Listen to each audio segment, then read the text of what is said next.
चुनाव आयोग ने असम के लिए परिसीमन मसौदा दस्तावेज जारी करते हुए पूर्वोत्तर राज्य में विधानसभा सीटों की संख्या 126 और लोकसभा सीट की संख्या 14 पर बरकरार रखने का प्रस्ताव दिया है। अब इसे लेकर विपक्ष हमलावर हो गया है। विपक्ष ने आरोप लगाया है कि चुनाव आयोग बीजेपी और असम के सीएम हिमंत बिस्वा शर्मा के इशारों पर काम कर रहा है। कांग्रेस की तरफ से कहा गया है कि सत्ता के प्रभाव में आकर चुनाव आयोग ने मसौदा तैयार किया है। विपक्ष के आरोपों के बाद इस मामले को लेकर राजनीति तेज हो गई है। कांग्रेस ने चुनाव आयोग पर उठाए सवाल। असम प्रदेश कांग्रेस कमेटी के अध्यक्ष भूपेन बोरा ने परिसीमन प्रस्ताव को लेकर बीजेपी पर करारा हमला किया। साथ ही उन्होंने चुनाव आयोग के फैसले पर भी सवाल उठाए। बोरा ने कहा, ये काफी दुर्भाग्यपूर्ण है कि चुनाव आयोग बीजेपी की एजेंसी की तरह काम कर रहा है। बीजेपी के लिए चुनाव आयोग ये एक फ्रंट एजेंसी की तरह है।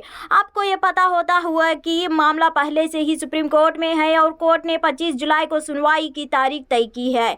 इसके बावजूद प्रस्ताव दे दिया गया। कांग्रेस नेता ने कहा कि ये लोग असम के लोगों को गुमराह करने का काम कर रहे हैं। प्रदेश कांग्रेस कमेटी के अध्यक्ष भूपेन बोरा ने असम के लिए सीएम हिमंत बिस्वा ने उस बयान पर सवाल उठाए जिसमें उन्होंने कहा था कि असम के मूल लोग सुरक्षित है। सीएम हिमंत बिस्वा ने किया स्वागत। विपक्ष के तमाम आरोपों के बीच सीएम हिमंत बिस्वा शर्मा ने चुनाव आयोग के इस प्रस्ताव का स्वागत किया। सीएम शर्मा ने कहा, नए मसौदे के हिसाब से मेरी सीट भी चली गई है, लेकिन मैंने कोई मुद्दा नहीं बनाया। इस परिसीमन में सीट बदलने या भंग होने से कुछ लोग इसे सांप्रदायिक रंग देने की कोशिश कर रहे हैं। इसमें असम के मूल लोगों की रक्षा होगी। इसमें ऊपरी असम से लेकर निचले असम तक सभी क्षेत्र कवर हो जाएंगे। परिसीमन में आदिवासी और गैर आदिवासियों को भी सुरक्षा दी गई है। कर्नाटक हाईकोर्ट ने बुधवार को एक व्यक्ति को राहत देते हुए उसके खिलाफ दर्ज कराई गई एफआईआर रद्द करने का आदेश दिया है। अदालत ने फैसले में कहा, एक व्यक्ति पर एक महिला जो कि शादीशुदा है पर धोखा देने का आरोप नहीं लग सकता है।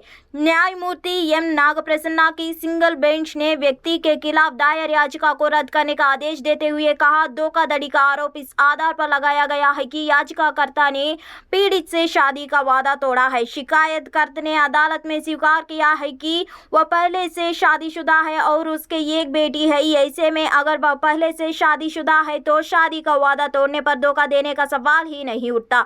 ऐसे में इसी एफआईआर का कोई मतलब नहीं रह जाता है।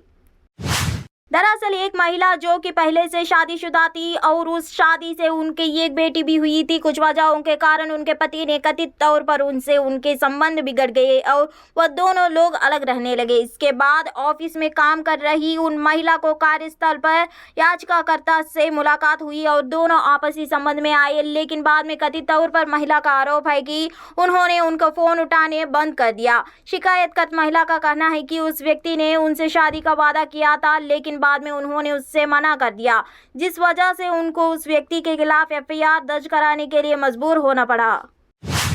अदालत ने कहा, पीड़िता पूरी कार्यवाही के दौरान यह बात बता पाने में विफल रही है कि व्यक्ति किसी भी समय उसके पति की भूमिका में था, लिहाजा उस पर लगाए गए आरोपों को सही इसलिए भी नहीं माना जा सकता है कि क्योंकि पीड़िता पहले से शादीशुदा है, उस शादी से उसको बच्चा भी है और जहां तक पति से अलग रहने की बात है तो उसका अभी तक अपने कानूनी पति से तलाक भी नहीं हुआ। इसलिए अदालत याचिकाकर्ताओं के खिलाफ दर्ज कराई गई एफआईआर को खारिज करने का आदेश देती है।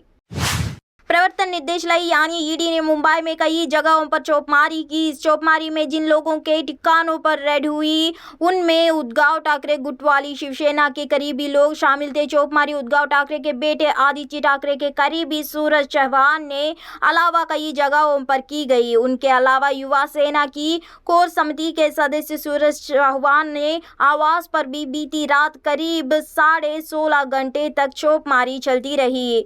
चौपमारी के बाद देर रात ईडी की टीम उनके घरों से निकली। हालांकि इस रेड में ईडी की टीम को क्या मिला, इस बारे में आधिकारिक जानकारी सामने आना अभी बाकी है। दरअसल कोविड के दौरान लाइफलाइन कंपनी का अंतर्गत कथित घोटाला सामने आया था, जिसमें मनी लॉन्ड्रिंग के भी आरोप लगे थे। इस मामले में ईडी ने मामला दर्ज किया था, जिसके बाद 21 जून को मुंबई के कई इलाकों में रेड की गई है। इस मामले में उद्योगपति सुजीत पटकर का नाम भी शामिल है, जो शिवसेना नेता संजय राउत के करीबी माने जाते हैं। दिल्ली में स्ट्रीट ड्रग्स की समस्याओं को समाधान करने के लिए निगम ने हाल ही में एक बैठक बुलाई, जिसमें दिल्ली के बेसहारा जानवरों की समस्याओं को समाधान करने के लिए सरकारी पशु अस्पतालों में कमेटियां बनाए जाने की निर्णय लिया गया है। यह कमेटियां क्षेत्र के डॉग लवर्स के साथ मिलकर उनके मुद्दों को हल करने का काम करेगी। इससे स्ट्रीट डॉग्स के इलाज और स्टेरिलाइजेशन में मदद भी मिलेगी। दिल्ली की मेयर शैली ओबराय ने बताया कि सीएम अरविंद केजरीवाल की विजन के तहत सामुदायिक सहभागिता से लोगों की समस्याओं को हल करेंगे। इसी के तहत एमसीडी मुख्यालय में पशु चिकित्सा विभाग के अधिकारियों और गैर सरकारी संगठनों के साथ महत्वपूर्ण बैठक हुई है। गैर सरकारी संगठनों में स्ट्रीट डॉग से जुड़ी वित्तीय और ढांचागत समस्याओं से अवगत कराया। साथ ही स्टेरिलाइजेशन में मदद के लिए डॉग लवर्स की भागीदारी का सुझाव भी आए हैं। इसके अलावा एबीसी कार्यक्रम में सार्वजनिक भागीदारी बढ़ाने की आवश्यकता पर बल दिया।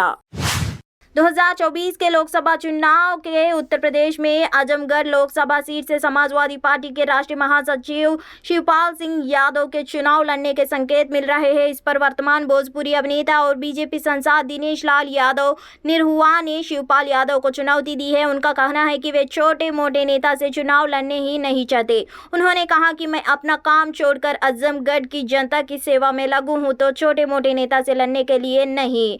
निरहुआ ने कहा कि समाजवादी पार्टी के राष्ट्रीय अध्यक्ष अखिलेश यादव को जनता ने मौका दिया है और 3 साल सांसद रहे, वह कुछ नहीं कर पाए, तो शिवपाल यादव क्या कर पाएंगे। उन्होंने आगे कहा कि हमने 1 साल के कार्यक्रम में काम करके दिखाया। शिवपाल यादव भी जनता को भ्रमित नहीं कर पाएंगे, क्योंकि जनता जानती है कि जब राष्ट्रीय अध्यक्ष कुछ नहीं कर पाए तो यह क्या कर लेंगे।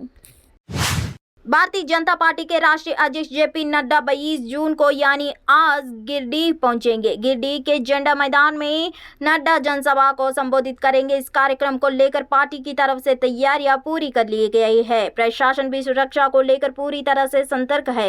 कार्यक्रम की सफलता के लिए विधायक दल के नेता बाबूलाल मरांडी, प्रदेश अध्यक्ष दीपक प्रकाश, केंद्रीय शिक्षा राज्य मंत्री अन्नपूर्णा देवी समेत कई नेता पिछले कई दिनों से गिरिडीह में डटे हैं। साथ ही बीजेपी की ओर से नड्डा के कार्यक्रम में ज्यादा से ज्यादा भीड़ जुटाने की तैयारियां की गई है। बता दें कि पिछले विधानसभा चुनाव में गिरिडीह की 6 विधानसभा सीटों में बीजेपी को सिर्फ 1 सीट पर सफलता मिला था। यह पार्टी के लिए चिंता का विषय है। नड्डा गिरिडीह दौरे पर जिले की 6 विधानसभा सीट सहित आसपास की 10 से लेकर 12 विधानसभा सीटों को भी साधने की कोशिश करेंगे। वहीं इस कार्यक्रम को लेकर बुधवार को बाबूलाल मरांडी ने एक प्रेस कॉन्फ्रेंस की। इस दौरान बाबूलाल मरांडी ने बताया कि 2014 के बाद मोदी सरकार बनते ही देश में विकास की गति शुरू हो जाएगी।